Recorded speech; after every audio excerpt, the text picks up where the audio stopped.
सर्वप्रथम मैं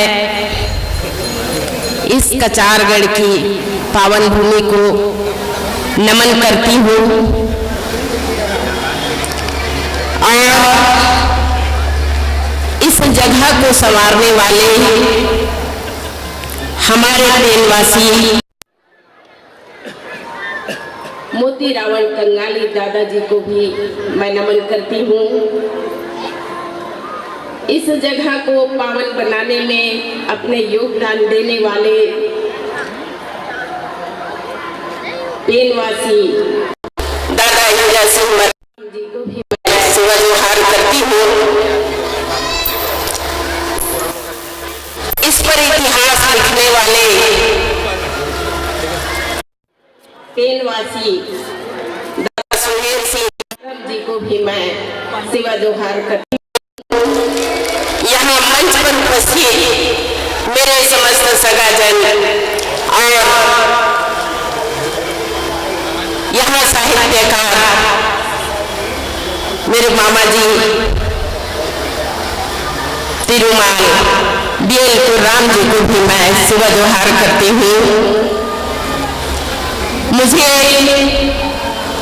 भूमिका के रूप में शिक्षा देने वाले तिरुमाल KP प्रधान जी को भी मैं सेवा जोहार करती हूँ।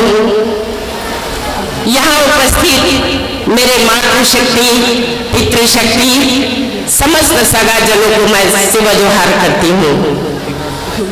आज मैं इस पावन भूमि में खड़े होकर बड़े गर्व महसूस कर रही हूँ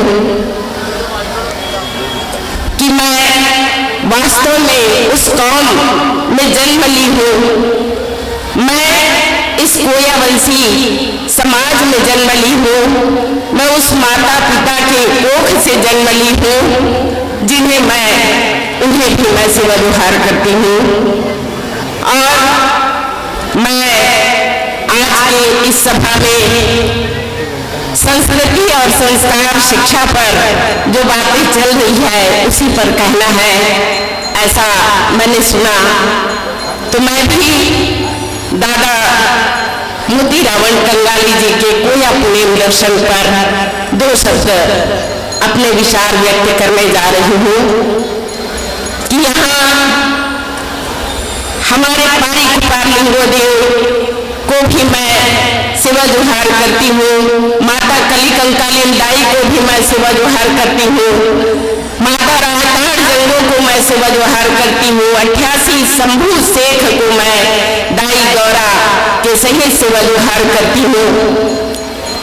आज उनके ये पावन भूमि है और मैं अपनी बात को आगे रखना चाहती हूँ कि हमारे पारिक पारलिंगोदेव हमें 5 सत्व ज्ञान को उन्होंने बताया जो वास्तव में हमारे समाज के लिए अति वंदनीय है।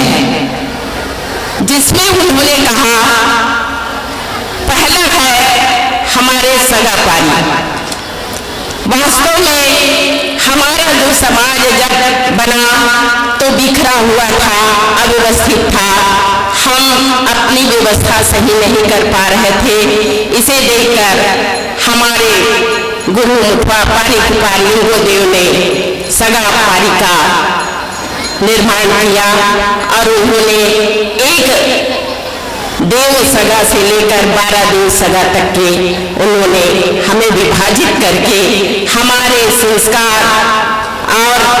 संस्कार में हमारे टुंडा मंडा और कुंडा इन नेमों को संचालित करने में हमारा सहयोग किए।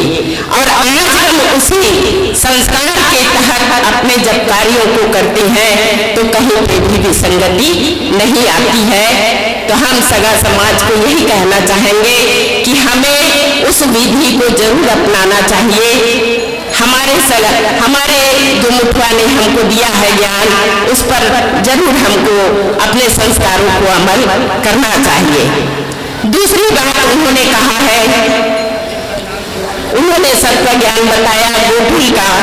जो गोकुल होता है, अभी हमारे पूर्व वक्ताओं ने भी गोकुल के बारे में कहा और वास्तव में आज के हमारे बच्चे उस गोकुल के महत्व को नहीं समझ पा रहे हैं और इधर उधर बिल्कुल अभद्र व्यवहार किया जा रहा है और उस पर टिप्पणी की जा रही है, ये गलत है। गोकुल का मतलब ही था कि उस पर हमारे जितने भी सगा जन के बच्चे थे वे उस पर शिक्षा ग्रहण करेंगे, क्योंकि आज तो स्कूल हो गई है लेकिन पहले ऐसा कुछ नहीं था। इसलिए उन्होंने गोकुल का निर्माण किया और हमारे सगा जनों को सही शिक्षा और दीक्षा देने के लिए, सही रास्ता अपनाने के लिए उस गोकुल में प्रवेश दिलाया। तीसरी बात उन्होंने कहा कि हमारा खुद का पेन कड़ा होना चाहिए। वास्तव में आज हमारे कई ऐसे सगाजन हैं जो दूसरों के पेन कड़ा को ज्यादा महत्व देते हैं और अपने को नहीं जान पाते। तो निश्चित रूप से आपके पास अपना पेन स्थल होना चाहिए, पेन खाना होना चाहिए। आप अपने देव, अपने स्थान को पहचानिए और उस पर अपनी आराधना जरूर करें। आज हमको इसकी बहुत जरूरत है, क्योंकि हमारे लोग भटक चुके हैं और जाकर दूसरों की संस्कृति को अपनाते हैं। तो इस प्रकार उन्हें नहीं करना चाहिए। हमें जगह जगह अपने पेन स्थापना जरूर करना चाहिए। आज मैं बता दूं आपको कि मैं तिरुमाल प्रधान जी के निर्देशन पर यही डोंगरगढ़ में लेडी जोग जो स्थान है वहां पर मैंने फड़ा पेन का स्थापना किया, उनके मार्गदर्शन में स्वयं जा करके। तो मुझे बड़ा गर्व हुआ।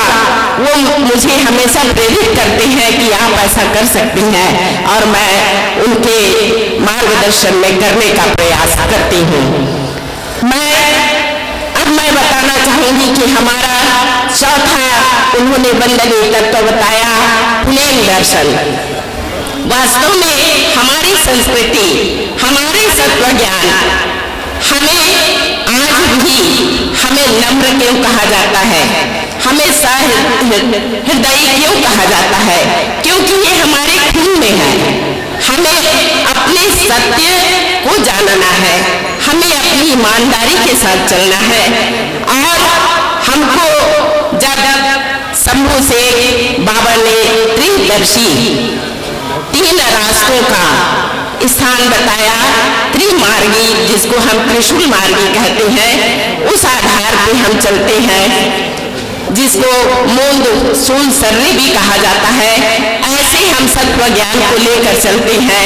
तो ऐसे सत्व ज्ञानी जो होंगे और इस पर अमल करने वाले होंगे, वो कभी भी असत्य मार्ग भर नहीं जा सकते। तो अब इसी को बताने के लिए उन्होंने 5वां तत्व बताया, मुठुआ। जब तक कि आपके पास मुठुआ नहीं होंगे, सत्व ज्ञान को प्रचार करने वाले नहीं होंगे, आपको उस मार्ग सही रास्ते को बताने वाले नहीं होंगे, तब तक आप कैसे जा सकते हैं? तो उन्होंने 5वां वंदनीय तत्व मुठुआ को दिया है और यही 5 तत्वों के आधार पर यदि हमारा समाज चलता है तो निश्चित रूप से हमारे समाज के प्रत्येक लोगों का कल्याण निश्चित है। इसी आधार पर मैं कहना चाहूंगी कि वास्तव में शिक्षा भी हमारे लिए बहुत जरूरी है। धीरे धीरे हमारी शिक्षा व्यवस्था में बहुत बड़ी विडंबना आ रही है।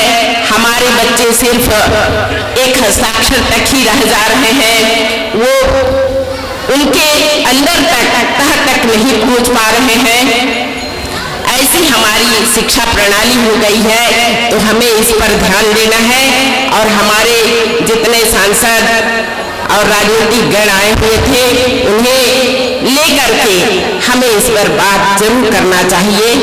इसी के साथ मैं अपनी वाणी को यही विराम देती हूँ और मेरे उद्बोधन में किसी प्रकार का त्रुटि हो तो मैं क्षमा चाहते हुए अपना स्थान ग्रहण करती हूँ। धन्यवाद आप सभी को।